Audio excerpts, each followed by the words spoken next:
नमस्कार, स्वागत है आपका हमारे इस विशेष कार्यक्रम ऐसा क्यों है। और मैं हूं आपके साथ आचार्य शुक्ल। भगवान विष्णु को शंख बेहद प्रिय है।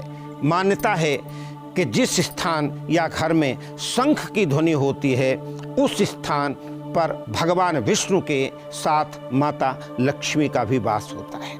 तो आज के एपिसोड में हम आपको बताएंगे कि पूजा में क्यों बजाते हैं शंख और शंख के जल को घर में छिड़कने से क्या फायदे होते हैं। कहा जाता है भगवान श्री कृष्ण के पास पांचजन्य नामक शंख था। शंख समुद्र मंथन के दौरान निकले 14 रत्नों में से एक था, इसलिए इसे रत्न भी कहा जाता है। क्योंकि समुद्र मंथन से माता लक्ष्मी का भी प्रादुर्भाव हुआ था, इसलिए शंख को माता लक्ष्मी का भाई भी माना जाता है। किसी भी पूजा पाठ में शंख बजाते हैं इसलिए शुभ माना जाता है, क्योंकि देवताओं को शंख की आवाज बहुत पसंद है और इससे प्रसन्न होकर भगवान भक्तों की मनोकामना पूर्ण कर देते हैं। वास्तु के अनुसार भी शंख बजाने से आसपास की नकारात्मक ऊर्जा दूर होती है। घर के उत्तर पूर्व दिशा में शंख रखने से घर में खुशहाली आती है। भगवान विष्णु को शंख अत्यंत प्रिय है, इसलिए भगवान श्री नारायण को पूजा में शंखनाद जरूर होता है।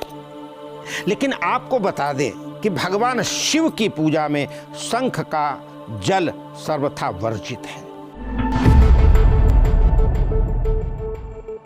इसके पीछे कारण ये है कि जब दैत्य शंखचूड़ के अत्याचारों से देवी देवता परेशान थे, तब भगवान विष्णु के कहने पर भगवान शंकर ने अपने त्रिशूल से शंखचूड़ का वध कर दिया था, जिसके बाद उसका शरीर भस्म हो गया। उस भस्म से शंख की उत्पत्ति हुई थी, इसलिए भगवान शिव जी की उपासना में शंख या उसके जल का उपयोग नहीं किया जाता है। तो आइए अब आपको बताते हैं कि भगवान शिव के अलावा अन्य पूजा में शंख क्यों जरूरी माना जाता है। प्राचीन काल से ही हमारे ऋषि मुनि पूजा, साधना या यज्ञ में शंख का इस्तेमाल करते रहे हैं। शंख बजाने के बाद ही कोई भी पूजा सफल और संपूर्ण मानी जाती है। मान्यताओं के मुताबिक शंख बजाने से ईश्वर का आशीर्वाद मिलता है और मनोकामनाओं की पूर्ति होती है। शंख से निकलने वाली ध्वनि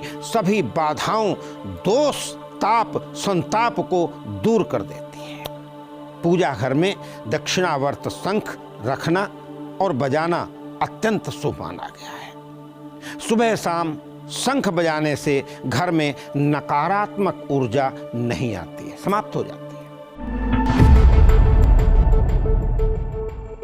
घर में नया शंख लाने के बाद सबसे पहले उसे किसी साफ बर्तन में रखकर जल से अच्छी तरह साफ कर लें। इसके बाद शंख का गाय के कच्चे दूध और गंगा जल से अभिषेक करें। अब शंख को साफ कपड़े से पोंछकर चंदन, पुष्प और धूप से पूजन करें। भगवान विष्णु और माता लक्ष्मी की प्रार्थना करते हुए उनसे हाथ जोड़कर विनती करें कि वे इस शंख में निवास करें। शुभ फलों की प्राप्ति के लिए हर दिन इसी तरह शंख की पूजा करने के बाद ही इसे बजाना चाहिए। अब आइए आपको शंख के जल को घर में छिड़कने से क्या फायदे होते हैं इस पर चर्चा करते हैं। ब्रह्मवैवर्त पुराण में बताया गया है कि शंख में जल भरकर और फिर उस पर चंदन का टीका लगाकर उसके जल को छिड़क देने से वातावरण शुद्ध और पवित्र हो जाता है।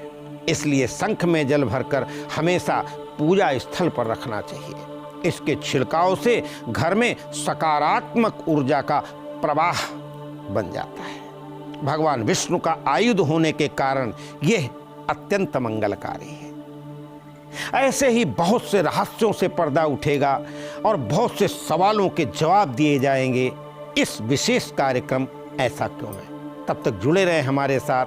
धन्यवाद, नमस्कार।